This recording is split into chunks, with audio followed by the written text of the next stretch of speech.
Good day and welcome to the Burger King India Q3FY22 earnings conference call hosted by Edelweiss Securities Limited. As a reminder, all participant lines will be in the listen-only mode, and there will be an opportunity for you to ask questions after the presentation concludes. Should you need assistance during the conference call, please signal an operator by pressing star then 0 on your touchtone phone. Please note that this conference is being recorded. I now hand the conference over to Mr. Nihal Mahesh Sham from Edelweiss Securities. Thank you, and over to you, sir. Thank you, Aman. On behalf of Edelweiss, I would like to welcome you all to the Q3 FY22 earnings conference call of Burger King India. From the management today, we have Mr. Rajeev Varman, CEO and whole-time director, Mr. Sumit Zaveri, Chief Financial Officer, Mr. Kapil Grover, Chief Marketing Officer, and Mr. Prashant Desai, Head of Strategy and Investor Relations. I would now like to hand over the call to Mr. Rajeev Varman for his opening remarks. Over to you, Raj. Yeah, thank you. Thank you very much. Good morning, everyone, and I hope you and your families are safe as we continue this Omicron phase. I think it has been an exciting quarter for us, actually a very good quarter for us. We delivered revenue-wise 280 crores in sales, which is 14% higher than 245 that we delivered the previous quarter. So a good quarter. And I'm going to stop using the word recovery because our ADS, our average daily sales, actually surpassed the pre-COVID numbers. So with this quarter, we ended up at 104% of pre-COVID quarterly sales. So that was an exciting number as well. This was driven predominantly by our sales that come through our delivery, which continues to stay stable at 160% of pre-COVID numbers. Dine-in sales also recovered. If you recall, our Q2 numbers were about 65% over pre-COVID sales. They moved from 65 to 78%. So that was also an improvement. Our regional wise, West we recovered 119%, South and East we were at 108%, and then North we have we had a little room of recovery. We were at 95. However, in December we crossed the 100% mark on the North numbers as well at 102. So looking at the December exit number of Q3 as we kind of exited Q3. Delivery sales, ADS, 166%. Dine-in was recovered 86%. West was at 126, South and East at 115, and North, as I said, was 102%. So very, very good recovery in sales, and this is on top of us doing only 75% of the traffic. So we have done a good job with menu in the last few quarters, moving up the check to a substantial number.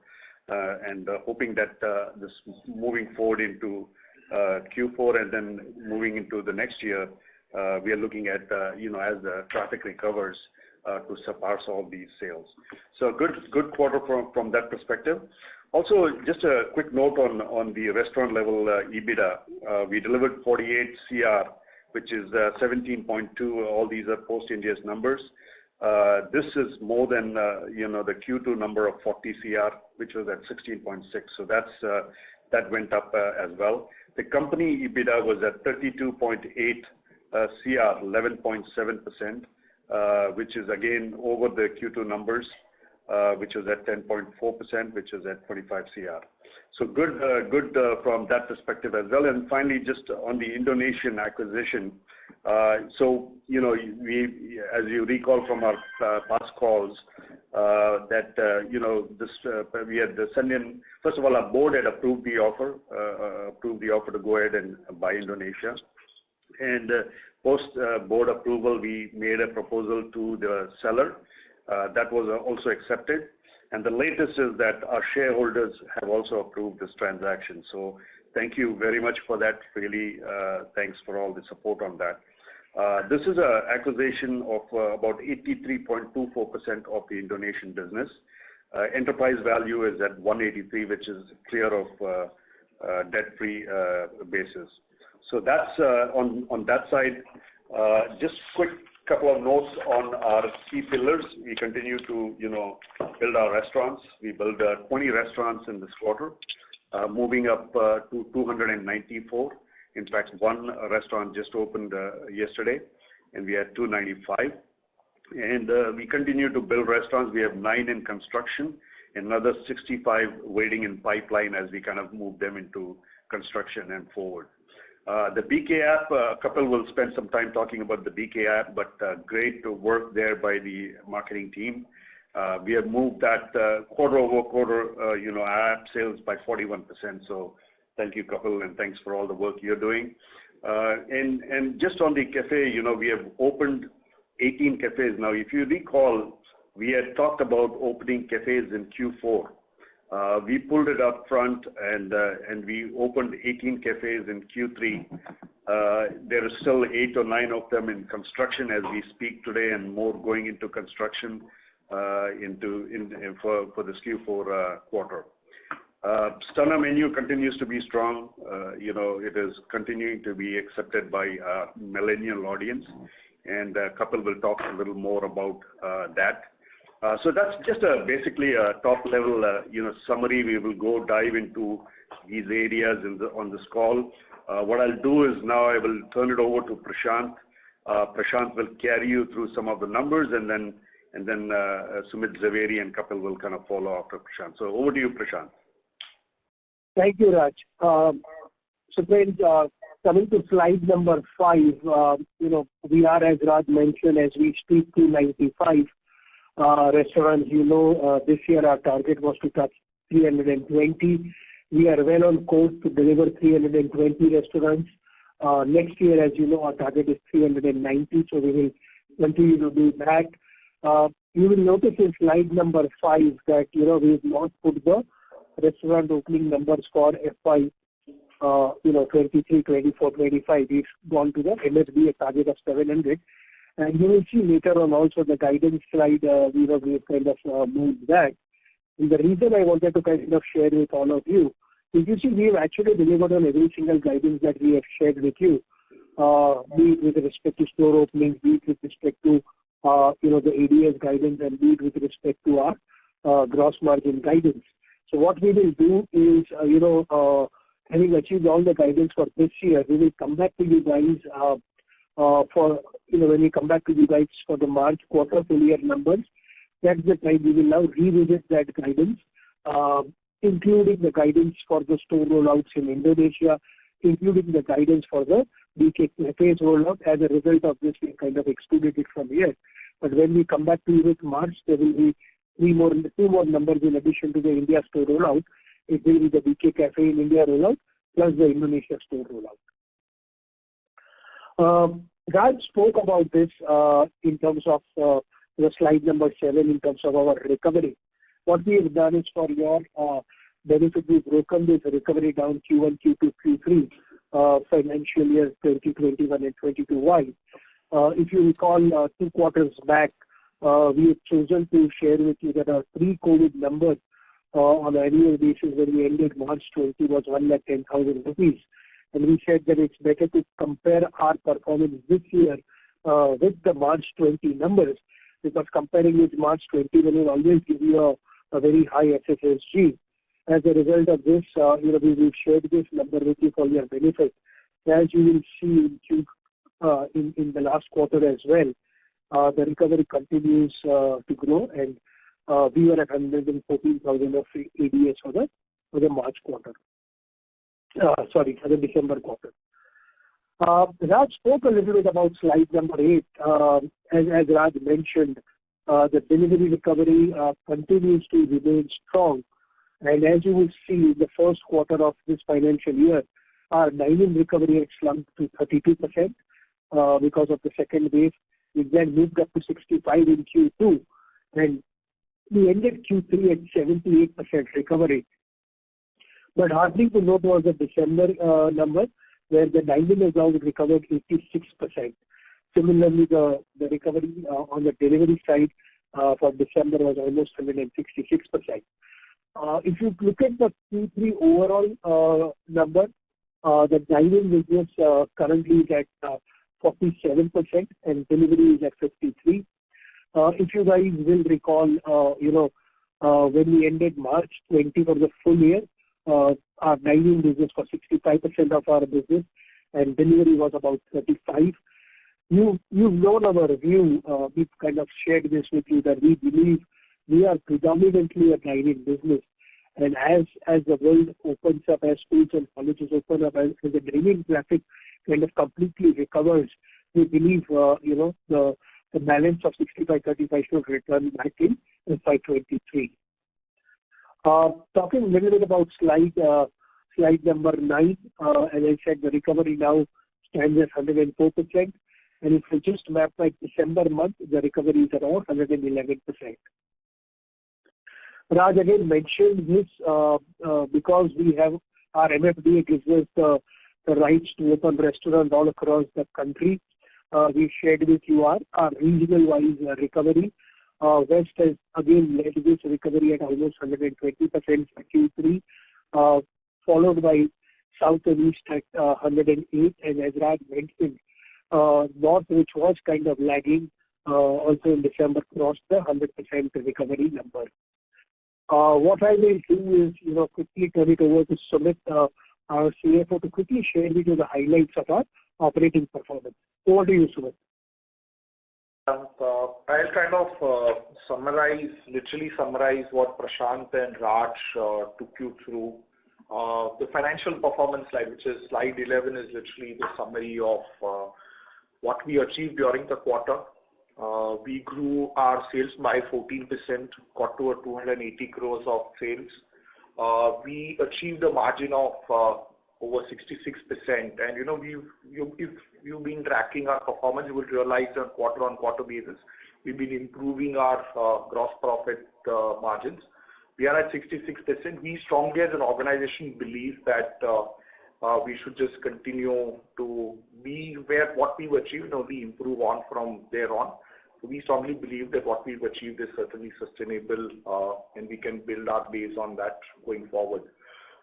Looking at the restaurant EBITDA margins, we got to 17.2%. Again, there we've improved from what we achieved over the previous quarter, and at a company level, 11.7% in terms of company level EBITDA, an improvement from 10.4 to 11.7 on a quarter-on-quarter basis. So it's been a good quarter.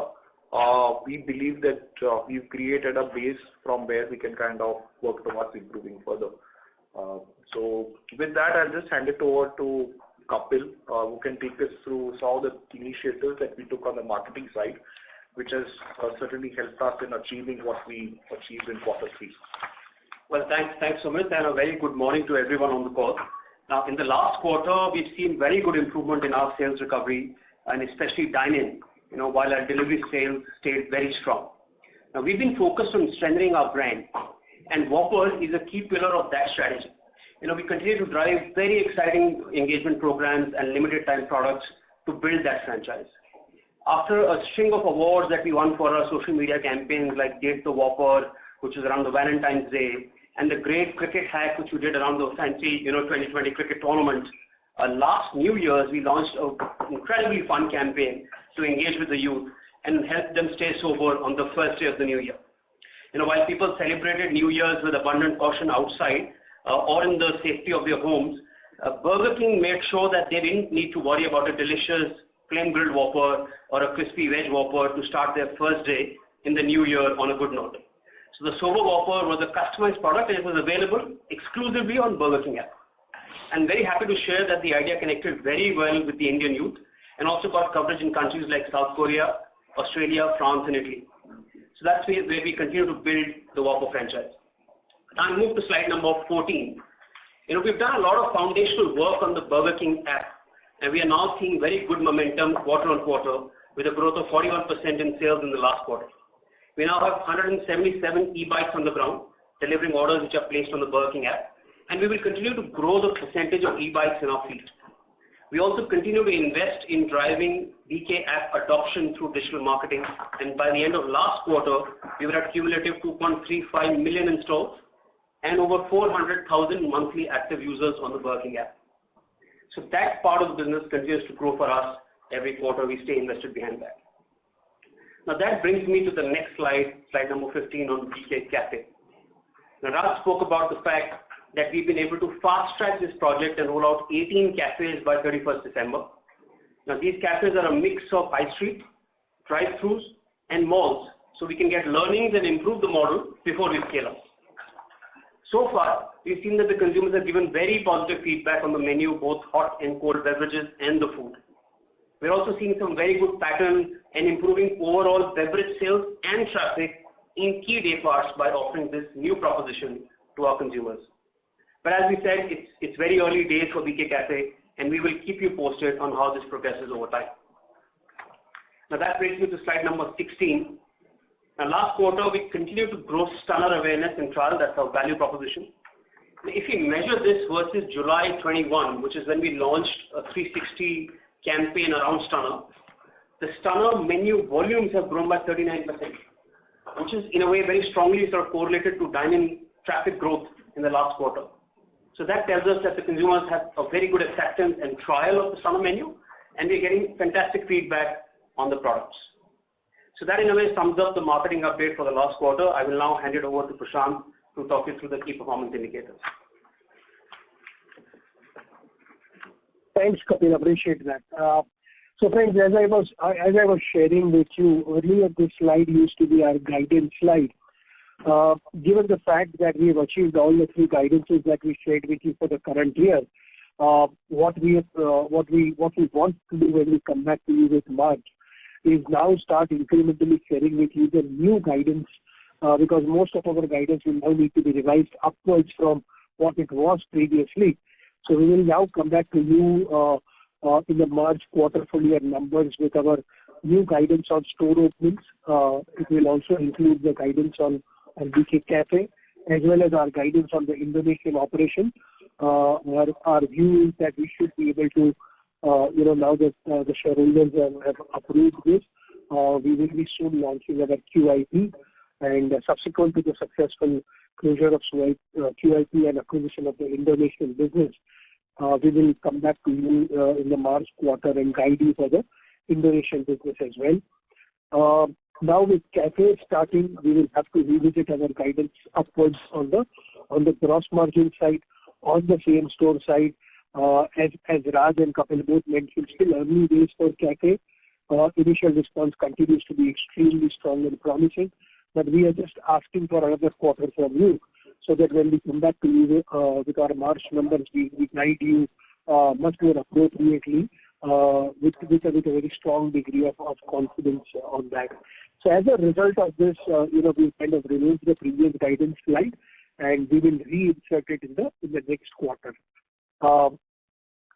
In terms of what's the update on the transaction, as you know, this was a related party transaction. Being a related party transaction, the promoters were not allowed to vote. So the decision was really with the minority shareholders. So the minority shareholders overwhelmingly have voted in favor of acquisition of the BK Indonesia business. We continue to be very, very strong believers, not just in the Indonesian story and the Indonesian Burger King story, but in its growth as well. Now, we have to go and raise this money to acquire this business. So we will very soon be launching our QIP as a result of this. And hopefully, with our current existing and new investors embracing our Indonesian purchase, we should be able to acquire the Indonesian business. You also know other development now with us acquiring the Burger King Indonesia business. We have proposed a name change to Restaurant Brands Asia Limited. The shareholders have again approved that. We will now wait for the ROC approval before we kind of change this. So that's it from our side, guys. A strong quarter. But just one small thought I want to kind of leave with you. This year was also like last year, kind of marred with second wave and now the Omicron wave. So in all, we are actually looking forward to the next year. Probably will be a very, very big year for Burger King, for the India business, with the Indonesian business getting consolidated with Cafe now being a very meaningful part of our business. Hoping that next year we will have probably much lesser or almost zero disruption because of this. Looking forward to the dine-in business again coming back, the traffic bouncing back as Raj had mentioned in the previous call. during this COVID period, our check sizes have grown by about 40%. And if traffic comes back vehemently next year, FY23, we will have a very different FY23. So with this, we open the floor for Q&A. The team is here to take on any questions that you may have. Thank you very much. Ladies and gentlemen, we will now begin the question and answer session. Anyone who wishes to ask a question may press star and 1 on their touchtone telephone. If you wish to remove yourself from the question queue, you may press star and 2. Participants are requested to use handsets while asking a question. Ladies and gentlemen, we will wait for a moment while the question queue assembles.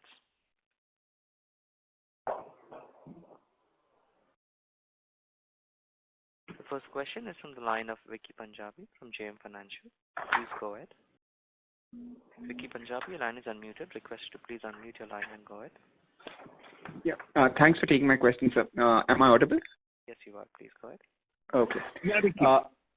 Yeah, sir. So, my first question is actually on the margin front.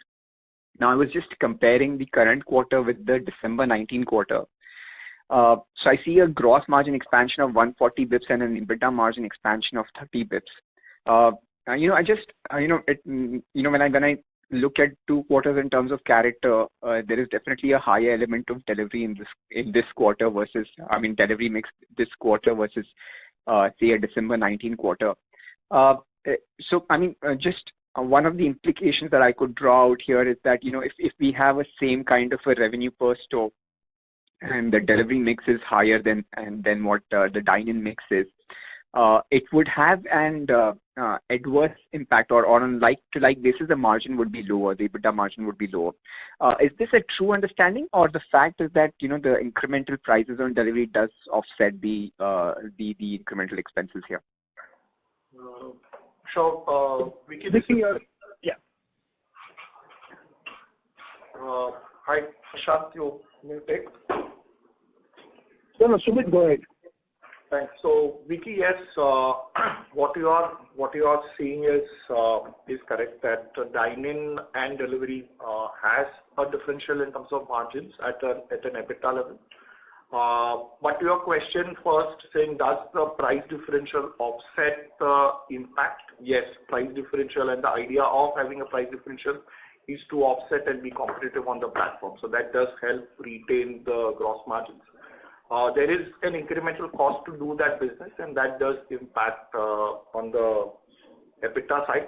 But what we've always been maintaining, that as the business starts recovering and as we see the restrictions on the COVID coming off, we very clearly see that the business will move towards and tend to move towards dine-in. That's literally the character of the QSR business in India, and that's what we've seen. If you look at even our slides on what we have observed ourselves of dine-in recovery, as the restrictions kept on moving out, we've constantly seen the share of dine-in increasing. And if you see literally in the month of December, we got to 86% of our pre-COVID levels of dine-in.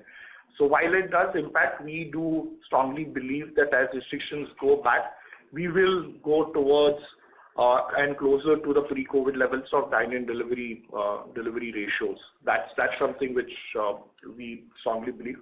Secondly, and I kind of did cover this as a part of my mention, the gains on gross margin that we've got so far, we strongly believe that we strongly believe that we will sustain it and only kind of improve from there on. So just to summarize, we strongly believe that we are a dine-in led business. As the restriction goes back, we will go towards a higher share of dine-in. And secondly is that the gains on the margin side that we've got, the gross margin side that we've got, we will be able to sustain and only grow from there on. Okay. So, sir, as I add, Vicky, just one thing I wanted to kind of build up on the what Sumit mentioned in terms of, as I mentioned, our check sizes during this period has gone up. So though your percentage margin may have come down, but when you look at the dollar margin or the rupee margin per se, because your check sizes have expanded by 40% overall, from a business standpoint, it's not made a very meaningful difference, though on a percentage basis it will look appear that way, but on an absolute basis it's not make too much of a difference. Sorry, Vicky, go ahead. Sure. No, so I just wanted to, just clarify my understanding out here. What we mean is that, delivery stays strong while dine-in recovers. So overall, once the dine-in recovers completely, we will have a higher revenue per store, what we were seeing versus pre-COVID levels.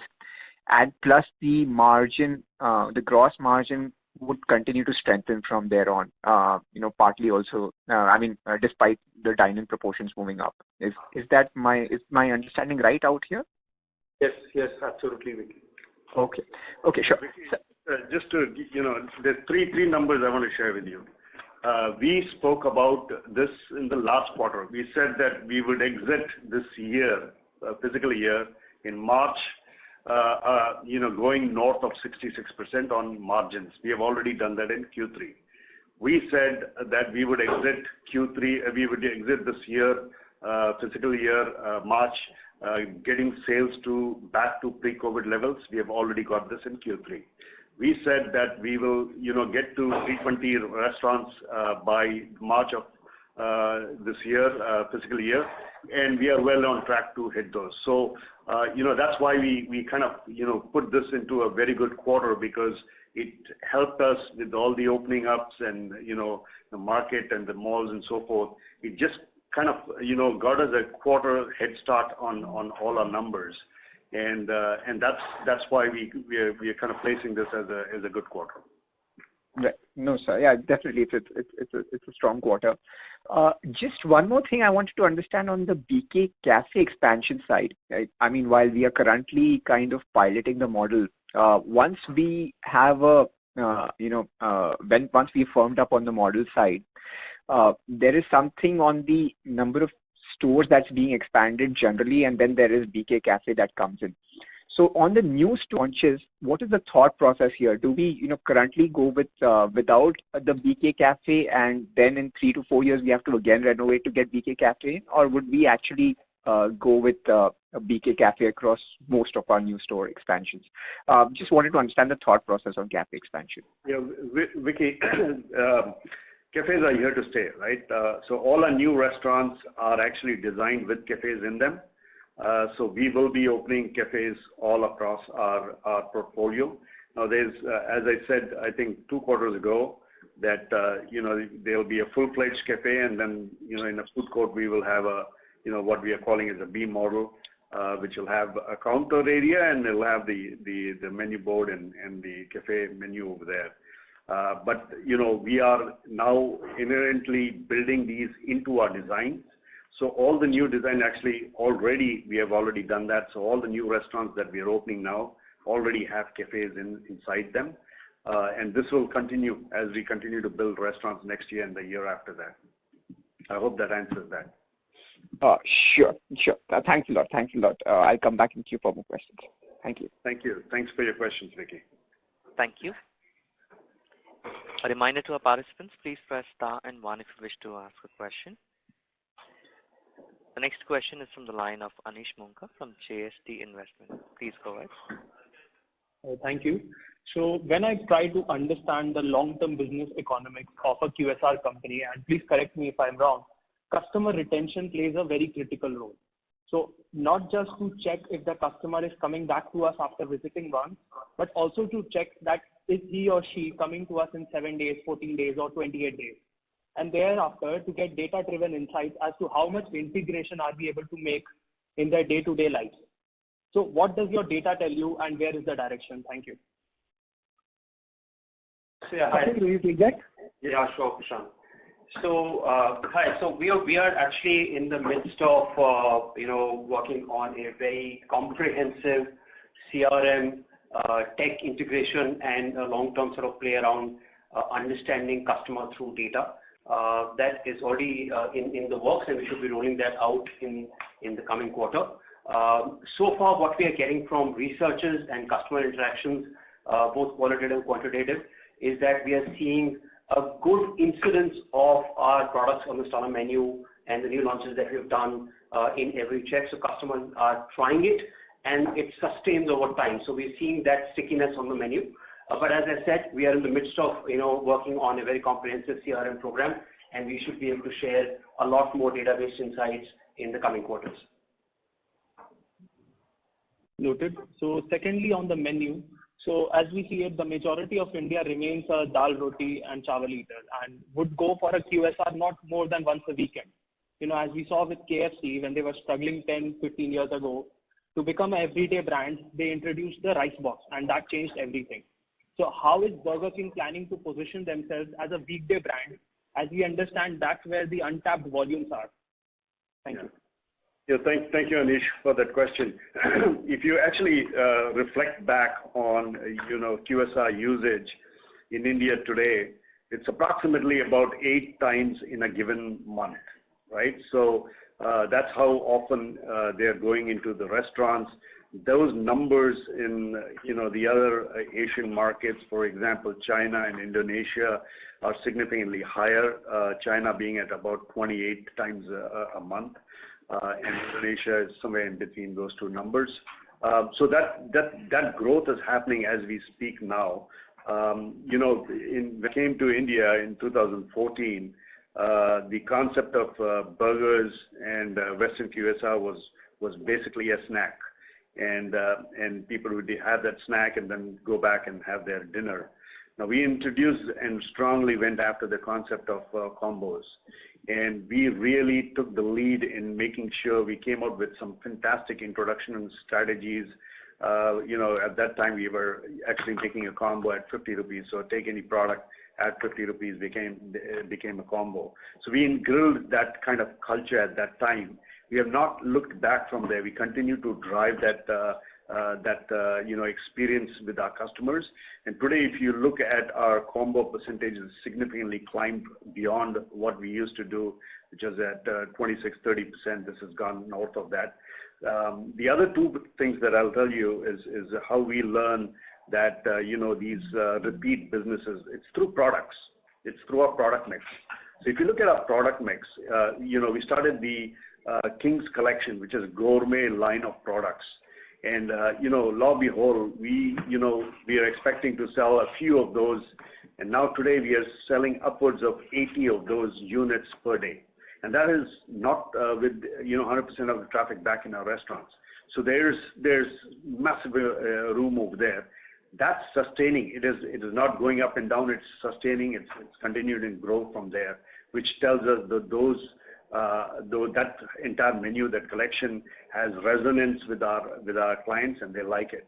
The second one is the Stunner, the introduction, menu, or the entry-level menu, and we shared those numbers with you, or Kapil shared those numbers with you. Those are gaining massive traction, and you can imagine we have not yet gone on TV this quarter, and the only promotion we had was last year as we went on television with Stunner menu.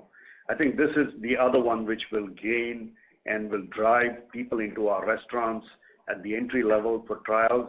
And then, we have a laddered menu to our King's Collection to gain, a check from there on.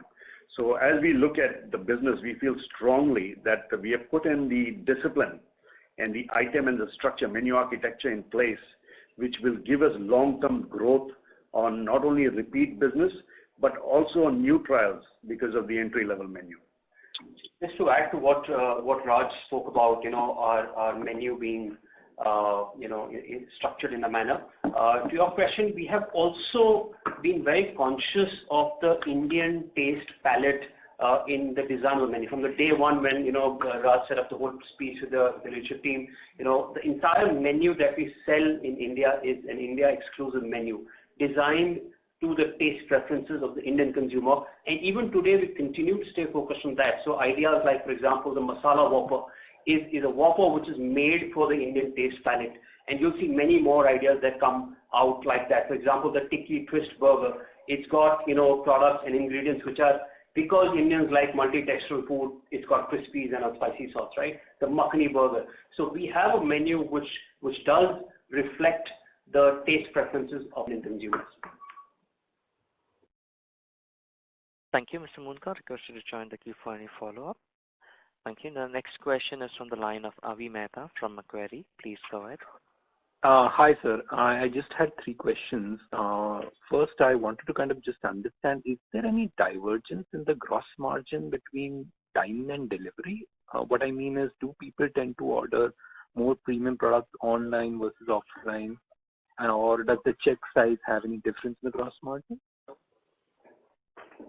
Yeah. So first of all, Avi, your question on check sizes, we've actually seen very similar check sizes between dine-in and delivery. From the perspective of gross margins that we realize on both the products is very similar in terms of percentage as well as rupee margins. The reason is that we do follow a price differential as a mechanism to kind of make sure that we do realize very similar gross margins from both dine-in and delivery as a business model. Perfect. That's clear then. So, I was trying to kind of see if if the changing mix has any risk or how does that have impact on gross margin, but now I'm clear on that. The second bit is essentially on the the operating restrictions that we have seen because of this new COVID wave. Could you give us any color over there on how the customer response has been from this disruption? And more importantly, I know it's crystal ball gazing to some extent, but any expectations that you might have on by when do you expect dine-in to kind of get back to normal? Yeah. So, yeah, thank you, Abhi. If you reflect on what's just globally happening, right? There are markets now opening up. UK is one of those markets that's substantially opened up. We are seeing here, for example, in Karnataka, just recently they kind of opened up and removed the weekend curfews. Those kind of hit very hard to the business when there's a curfew on the weekend where we do a lot of business. So those are slowly, kind of being taken off.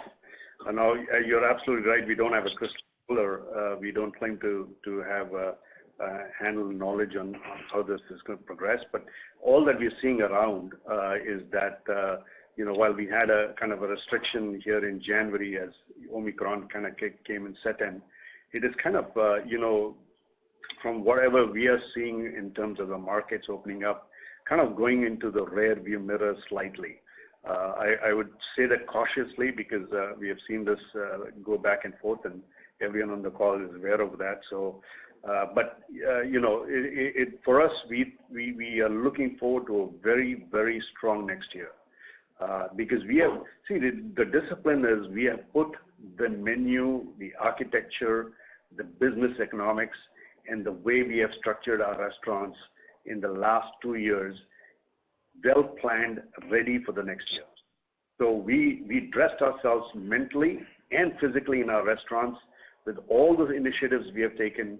A good example is this app. We launched our own app while we were doing transactions on delivery through aggregators, doing a fantastic job with that.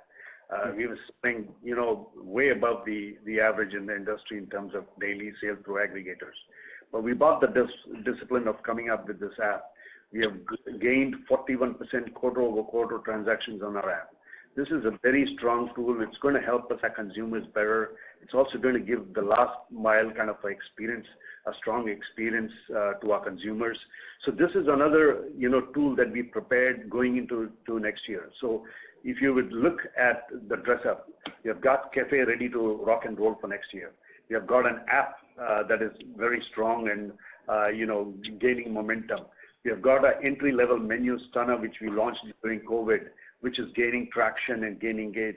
You will see that this will be something that we will be mass advertising across the country, right? So that's also in place. And then finally we have this the growth of our restaurants which continue in the direction we have not missed a beat after we came after the second wave. We haven't missed a beat. We have put up a pipeline together. Today we have 65 restaurants in our pipeline. We have 8 or 9 in construction as we speak. So we are not skipping a beat. We are rock and roll for next year. Feel very strongly about that year. So, sir, if I understand correctly, you're saying that as of now, it seems the consumers are taking it in their stride, and we are. I mean, given what we've done, it seems hopefully kind of, as they say, touch wood or fingers crossed, things should kind of fall in place for next year. Is that understanding? I just want to clarify that. Yeah, Anish, as a company, what you do is you prepare yourself, right? Yeah. You prepare yourself, if the business comes in next year, are you prepared for it? Are you prepared if there is going to be restrictions? And what I'm saying is this company has prepared itself from all ends, from technology, from the food side, the way we are constructing our restaurant, the way we are moving forward with our menu. We have prepared ourselves to actually go head on with the business next year. We expect and we feel strongly about next year, and we are prepared. We have put all our tools in together to move forward next year. Thank you, Mr. Mehta. Requested to join the queue for any follow-ups. The next question is from the line of Akshay Thakkar from Fidelity International. Please go ahead.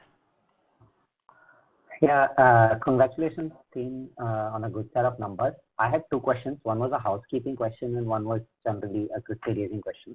Housekeeping question first. On the call you mentioned that your margins across delivery and dine-in on gross margins are same. Just wanted to double click on that a little bit. So if you have higher prices and gross margins are same, does that mean that you are treating delivery charge net off from sales or as a part of COGS, or do you have it as other expenses? Because if it is part of other expenses, accounting would mean that gross margins on delivery higher and then at an EBITDA level maybe you are similar. So just your questions on that. I'll wait for your answer and then ask my second question. So Akshay, one is that yes, there is a price differential. There is also discounting that happens in order to be competitive on the platform.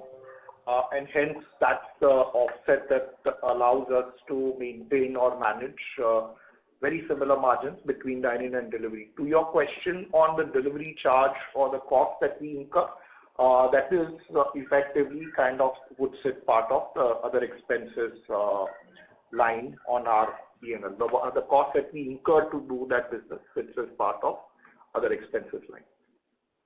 Okay, so if the understanding then is correct, the gross margins are similar for dine-in, for delivery, that would mean that your EBITDA margins are lower today. On the delivery side, yes, because there is a cost of incremental cost of doing that business. Yes, absolutely. And okay, and when you compare, you mentioned that you started doing in-house delivery, you have e-bike. When you compare cost of delivery for self-fulfilled orders versus on platforms, is there a difference today in terms of cost of orders? So at the moment, actually we just kind of starting to build that entire piece, and our intent is really speaking strategic in nature when we are saying we want to do our delivery on our own. And if I was to kind of just bucket the entire piece, the first part, and in one of the questions that I think Anish had asked, we want to effectively just kind of make sure that we understand our customers better so that we can service them better. That's the first part that we want to kind of work towards. The second part is the experience that the customer gets when he gets the food at home. We want to make sure that that experience is kind of far more superior when the order gets delivered through our own platform. The third piece, and Raj was just talking about the technology investments that we've done.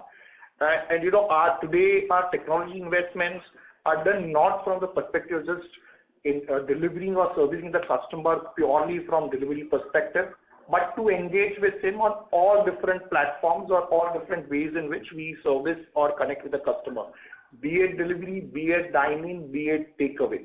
So it's a completely different perspective with which we are just building this entire environment. Of that environment, delivering or having our e-bikes is one piece. At this point in time, we are higher in terms of cost. We would be higher than what we would incur with respect to aggregators as far as we are concerned. But we've kind of very clearly laid out the path of how we would get in line with what we incur with respect to aggregator as compared to what we incur with aggregators very clearly. And we see as we get scale, we would effectively be able to kind of get in line with those costs as well. Okay, got it. The second question is a little more, crystal gazing. If I'm just looking at slide 11 in your slide deck, and I'm comparing margins from Q3, where your overheads seem to have grown more or less in line with sales. I'm talking about restaurant level overheads, and the margin improvement essentially come from a little bit of gross margin improvement and corporate overhead improvement. And you are, let's say, at 11.5% handle on company level EBITDA, and you're saying if it has to go to low teens, mid teens, wherever it lands up happening, the path to that, in your view, will be better absorption of corporate overheads, or do you see that there is some scope of operating leverage on employee or other expenses? That is that you've seen recovery, but overhead absorption, I would thought at an above sort of corporate EBITDA level would have been slightly better, but that seems to be growing in line. Now it could be possible that in Q1 and Q2 maybe you had costs which were lower, and as business has come back, you've ramped up those costs. So maybe future may be different. Just wanted to get your thoughts. Think about margin in your business. Will it be A, gross margins? Will it be B, corporate overheads, or will it be C, other restaurant level overheads? Thanks. Maybe Akshay, I'll just kind of answer that, and that maybe Raj can add to that actually. So very clearly, one is gross margin, and we've been saying that we will work towards improving the gross margin through various efforts, growth in scale, to kind of bringing new categories. And cafe is a classic example of that, which we strongly believe should help in improving the gross margins from where we are today. So that's the first part. The second part, and initially when we were talking about the recovery, we spoke about saying the way we expect the business to kind of move towards more dine-in as a recovery kind of. We very clearly at the same time understand that the opportunity that we have with respect to the sales that we can achieve at the store level is not fully captured in, as we still are getting out of COVID. So effectively at the store level, we expect that as we continue to kind of improve our sales from the current levels, we will see the broader absorption of the costs, fixed costs at the store level as well. One of the key one would be on the rent side, and that's something which we expect that should kind of also help improve. And then largely, there is we expect that the corporate costs in terms of growth will grow at a slower pace in terms of as compared to the larger growth in revenue that we will see. And when we talk of larger revenue growth, it will be same store as well as new expansion. So we do expect over a period of time, effectively, even the corporate costs should start kind of broad basing from the current levels that we have. So it's very clearly defined into three buckets, very clearly for us: gross margin improvement, a broad basing of store level fixed costs, largely on the rental side, and the broad basing of the corporate costs on an overall basis. So that's how we will look at it. It's not going to be just one line. Sorry, Raj, in case. No, that's a comprehensive answer. So basically, I mean, your rents, I mean, that's a big chunk over there, right? If you look at that number over there, that's a direct reflection of top line, right? So as your top line grows, you move from MG or minimum guarantee rents towards percentage rents, right? So as that change happens, as volumes increase, you will find that number shrink in the middle, the expense line. And the corporate overheads, you can see between Q2 and Q3, you've seen a significant decrease in overall corporate overheads. And those, as the business grows, and that's why we call this a scale business, a scale cash business, because as that number of restaurants grow, the number of, the sales grows through, those restaurants, cafe sales gets added on, and so forth. It does not add additional, corporate level kind of expenses. So you will find that number kind of shrink, as we continue to grow. So that's a direct. So both those lines are actually a direct reflection of the sales numbers on top, both existing restaurant sales as well as new restaurants coming in and adding new sales. Thank you for your question. Thank you. Thank you, guys. Thank you. The next question is from the line of Pratik Rangnekar from Credit Suisse. Please go ahead. Hi, thank you for the opportunity, and congrats on a good quarters. I think in one of the earlier calls you had mentioned that in the north region, some of the protests and all were having an impact on your revenues or your ability to capture sales. But if I look at the jump between the quarterly average and the December exit, I would have probably expected a bit more sharper jump in the north area. Any thoughts on why that region is lagging? Yeah, so that's a good question. The answer is no different than what we gave before. It is exactly the reason for it. We have a significant of our portfolio on metro stations. And as you can look at the metro, especially in the NCR area, it is still not back, right? It's running a percentage of what it used to run pre-COVID. So that's a significant impact because those stores, we have, I think, between 18 to 20 stores in that market, in that metro market. Also, if you see that, we have built, B3, basically half our portfolio up in the north. And many of these restaurants are in malls, and the number of malls also in the north is higher than what we see in west or what we see in south. So you will find that, as the malls completely open up, whether, it's this policy of double vaccinated people going inside the mall, or today the malls are open, you can go to the food court, you can buy the products, but you cannot sit there and eat. Those things are still in place, right? They're still in place in several markets. And as those things get removed, and we come back to normalcy as whatever the new normal is, then you will find that these will effectively click very quickly. Very quickly you will find, because it's a captive audience, right? Metro is a captive audience, and so are the malls. So as soon as the restrictions are removed, you will see a very immediate, action on the other side with sales increasing. And that's just direct, correlation for that. Got it. Thanks. So one question on the gross margin part. It's very encouraging to see the continuous progress that we have made here.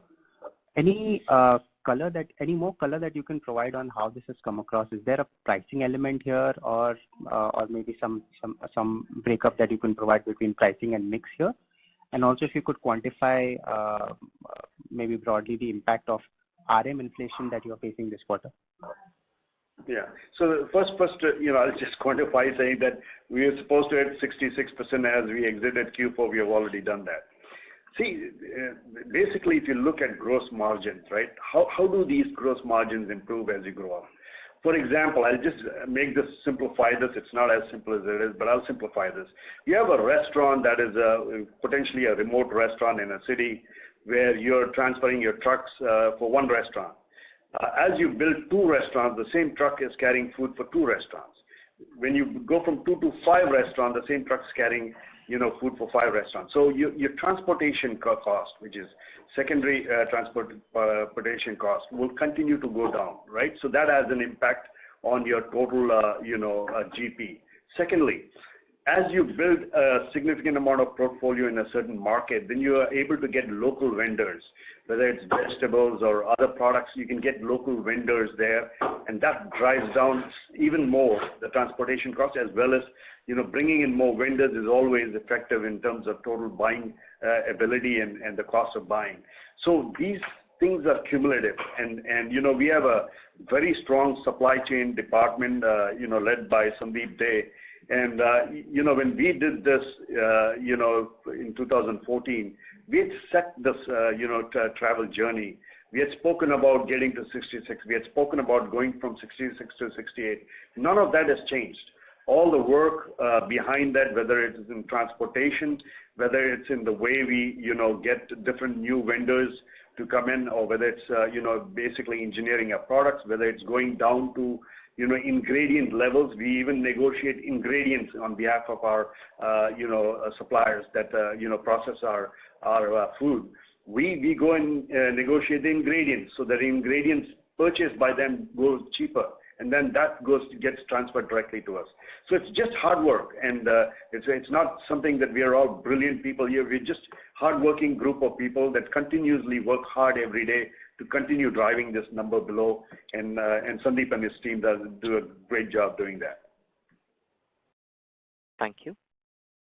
Our next question is from the line of Pranav Tendulkar from Red Enterprises. Please go ahead. Hi. Thanks a lot, sir. Just two questions. What are the long-term view on the royalties? I might have missed it in previous conversations. That is one. And second is, what is the KPIs, top 5 KPIs and priorities for Man? Thanks a lot.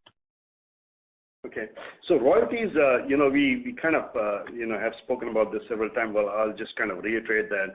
We started off, in 2014 paying 2.5% royalties on restaurants we opened that year. The following year, the royalties went from 2.5% to 3%. And when I say we had 2.5% for the ones we opened in 2014, those were for 10 years, right? For 10 years, they will maintain 2.5%, and then they will go up to 5%. Those we opened the following year, we had 3%. They stayed 3% for 10 years, and then go up to 5%. The royalties are capped at 5%. Right? They're capped at 5% and they don't go up from there. Our agreement, our master franchise agreement is until 2039, right? So we have the luxury of a very good royalty rate, and that royalty rate is capped. So that's good news for everyone investing in this business. Certainly very good news for all of us over here. Now the KPIs you're talking about, the first KPI of this business is the most important KPI, and that's traffic.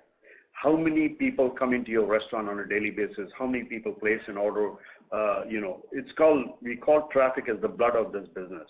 The blood is what dictates every other number that happens in this business. So traffic will be one of the biggest and strongest KPI of this business.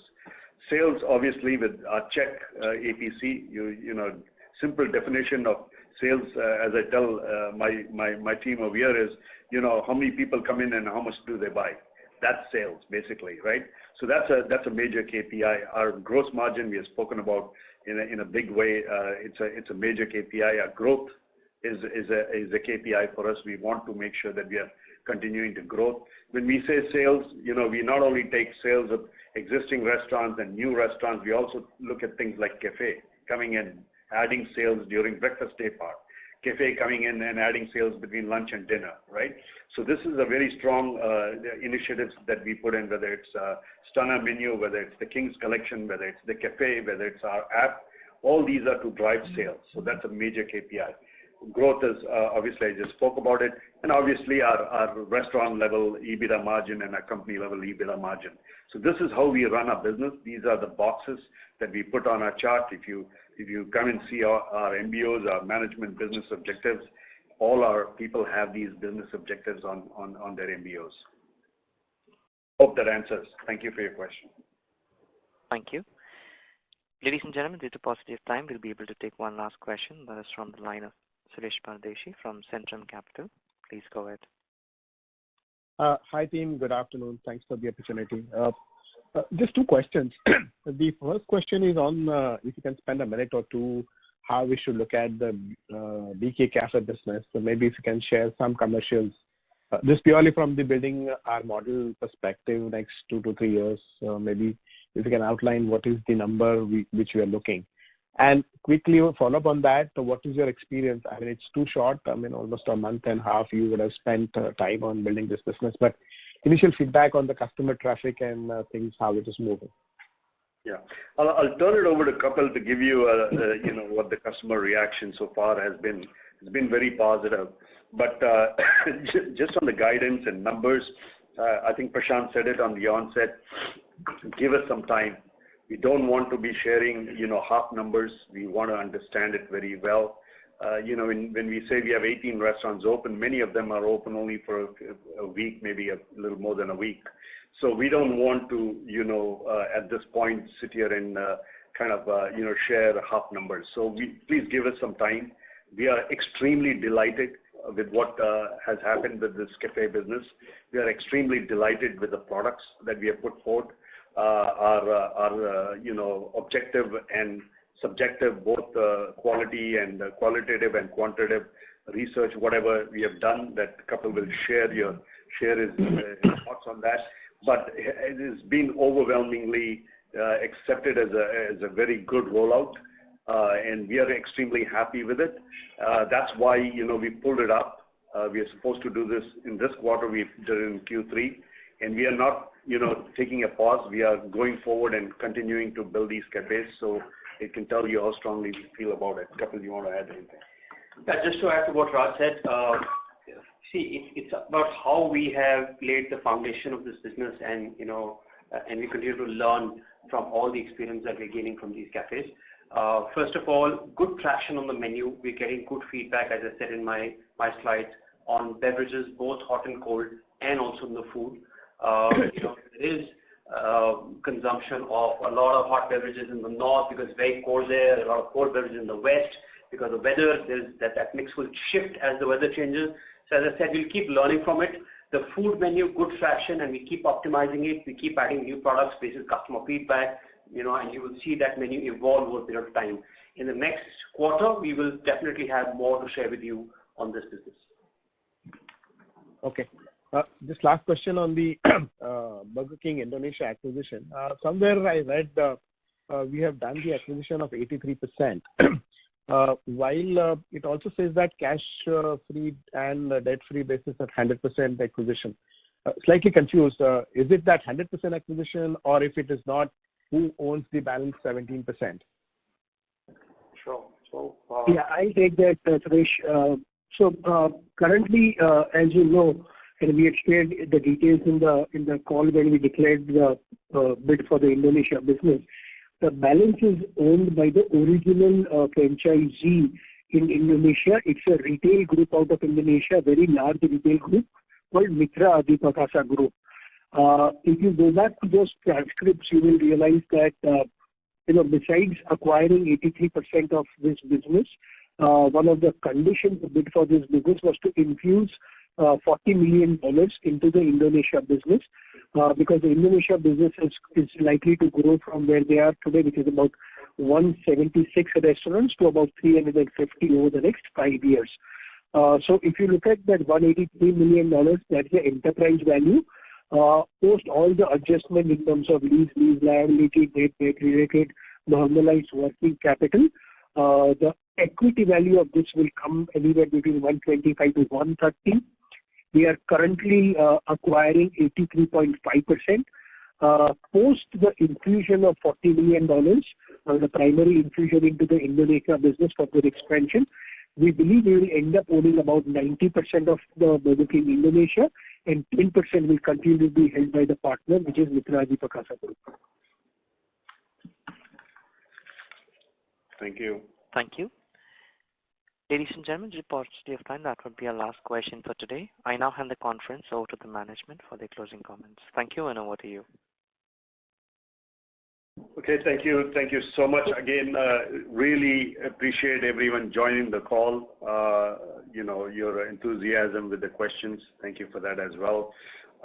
We've had a good quarter, and we're not sitting on it. As a team, we are, continuing to address the business, address the tools of the business, continue to plan around the business, getting ready for next year. I think this acquisition of our business in Indonesia and continuing to grow that business over there, growing the business over here, building cafes here in India, building cafes in Indonesia, will become part of what we will be doing going into next year. We feel strongly about next year. We feel that as things come back to normalcy, that the economic model that we have put together in the last 2 years is becoming even stronger, and we feel that this will be a driving force to what we will do in the next year. So thank you again for joining the call. I really appreciate it. Please stay safe and have a good evening. Thank you. Thank you very much. Ladies and gentlemen, on behalf of Edelweiss Securities, that concludes this conference. Thank you all for joining us, and you may now disconnect your lines. Thank you.